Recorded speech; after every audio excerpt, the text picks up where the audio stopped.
এটা ছিল ফুল ফন্ডেন্ট ডেকোরেশনের একটা কেক। তো চলো বানিয়ে তোমাদেরকে দেখাই। এই কেকটা করা হয়েছিল অন্নপ্রাশন উপলক্ষে, পুরোপুরি অন্নপ্রাশন থিমের ওপর। আর অন্নপ্রাশন উপলক্ষে কেকটা বানানো এবং কেকটা নিয়ে আমরা কোথায় গিয়েছিলাম সমস্তটাই তোমাদের নেক্সট ভিডিওতে শেয়ার করব।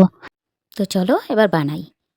তোমরা ভিডিওটা পুরো শেষ অবধি দেখো এবং দেখে আমায় জানিও তোমাদের এই কেকটা কেমন লাগলো। যদি ভালো লাগে অবশ্যই একটা লাইক সাবস্ক্রাইব করে পাশে থেকো। ইদানিং দেখছি সাবস্ক্রাইবের লিস্টটা প্রচুর ড্রপ করছে, কেন করছে বুঝতে পারছি না। আসলে আমারও একটু গাফিলতি আছে, আমি ভিডিওটা ঠিকমতো ছাড়তে পারছি না, কিন্তু তার জন্য যে আনসাবস্ক্রাইব করে দিতে হবে এমন তো কোনো কথা নেই।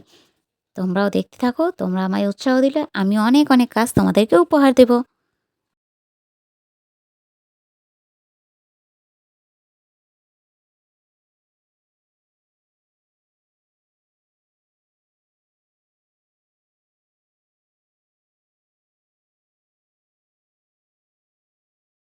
Let's go.